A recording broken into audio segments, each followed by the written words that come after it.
YSR Congress party ఒక campaign start చేసింది.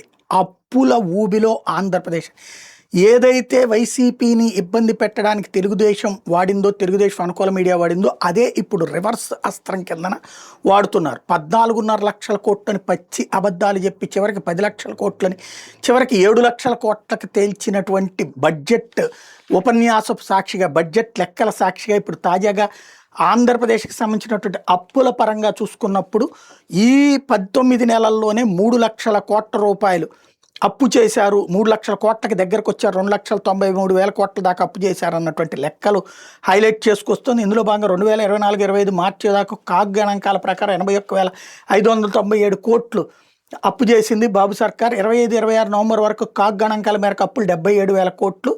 December 2వ తేదీన ఆర్బీఐ 3,000 కోట్లు, డిసెంబర్ 30వ తేదీన 4,000 కోట్లు, జనవరి 6వ తేదీన 6,500 కోట్లు, మొత్తం 1,72,137 కోట్లు కాగ్ గణాంకాల ప్రకారమే అప్పు చేశారు. రిజర్వ్ బ్యాంక్ లెక్కల వీటి ప్రకారం. ఇకపోతే కార్పొరేషన్ల ద్వారా, సివిల్ సప్లైస్ కార్పొరేషన్ ద్వారా 7,000 కోట్లు, మార్కెట్ ద్వారా 19,900 కోట్లు, ఏపీఎండిసి ద్వారా 9,000 కోట్లు, ఏపీ పవర్ ఫైనాన్స్ కార్పొరేషన్ ద్వారా 6,710 కోట్లు, బ్యాంకు నుంచి విద్యుత్ సంస్థల అప్పులు 1,150 కోట్లు, ఏపీ విమానాశ్రయాల అభివృద్ధి కార్పొరేషన్ 1000 కోట్లు, AP Jal Jeevan mission corporation 10,000 కోట్లు, ఏపీఐఎస్సి ద్వారా 8,500 కోట్లు, ఏపీ సిపిడిసిఎల్, ఏపీ ఎస్పీడిసిఎల్ ద్వారా 5,473 కోట్లు, నాబార్డ్ నుంచి డిస్కమ్స్ 3,762 కోట్లు, ఎస్బీఐ ద్వారా ఏపీ పవర్ ఫైనాన్స్ కార్పొరేషన్ 2,000 కోట్లు, ఆంధ్రప్రదేశ్ బెవరేజెస్ కార్పొరేషన్ బాండ్లు 5,750 కోట్లు, మొత్తం 80,245 కోట్లు అప్పు చేశారు.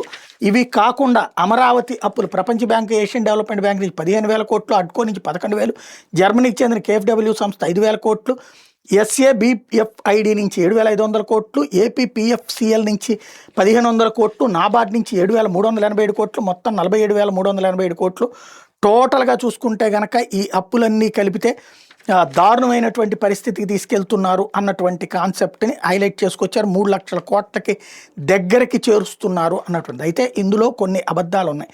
ప్రపంచ bank, Asian development bank confirm చేసిన హడ్కో కానీ అమరావతికి కానీ అంతా డబ్బులు ఇచ్చేయలేదు. ఇప్పుడు అందులో 20% ఎంత ఇచ్చారు.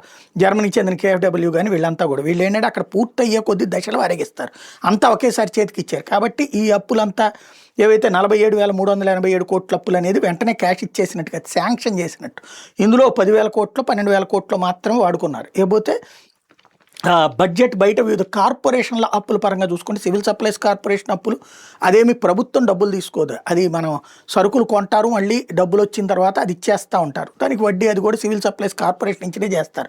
అట్లాగే మార్కెట్ అయినా అంతే. ఈ మనకి ఇప్పుడు ప్రభుత్వం చెప్పినట్టు మామిడి కొంటాం, ఇంకోటి కొంటాం చేసి ఆ తర్వాత అవి అమ్మినప్పుడు వచ్చే డబ్బులతో అవి తీర్చేస్తూ ఉంటారు. ఒకవేళ ఏదన్నా కనుక లాస్ వస్తే ఆ డబ్బుల్ని ప్రభుత్వం భరించాల్సి ఉంటుంది. కాబట్టి ఇట్లాంటి వాటి వల్ల నష్టం ఏమీ లేదు. ఏపీ ఎండిసిదైనా అంతే, ఏపీ పవర్ ఫైనాన్స్ కార్పొరేషన్ అయినా అంతే, బ్యాంకు నుంచి విద్యుత్ సంస్థల అప్పులైనా ఆ కరెంట్ డిపార్ట్మెంట్ వాళ్ళే కడతారు. విమానాశ్రయాల అభివృద్ధి కార్పొరేషన్ డబ్బులు కొంత వడ్డీ మనం కట్టాల్సి వస్తుంది ప్రభుత్వం. ఏపీ జల్ జీవన్ మిషన్ కార్పొరేషన్ది అంతే, ప్రభుత్వం వడ్డీలుగా ఇది ప్రభుత్వం డబ్బులు కట్టాల్సి వస్తుంది. ఏపీ ఐఐసి ద్వారా అది వచ్చేటప్పటికి అది ప్రభుత్వమే కట్టాల్సి వస్తుంది. కరెంట్ డిపార్ట్మెంట్కి సంబంధించిన డబ్బులు అయితే కనుక ఆ డిపార్ట్మెంటే రీపే చేస్తుంది. కాకపోతే మన దగ్గర ఏమైనా తేడాలు వస్తే మనకి బిల్లుల్లో వేస్తూ ఉంటారు. ప్రభుత్వం అప్పు కిందకి అవ్వదన్నమాట అవి. ఇట్లాంటి అంటే ఇదివరకు ఇట్లాగే దొంగ లెక్కలు అటు వైసీపీ ప్రభుత్వంలో టీడీపీ చెప్పేది, ఇప్పుడు టీడీపీ ప్రభుత్వంలో వైసీపీ చెప్తోంది.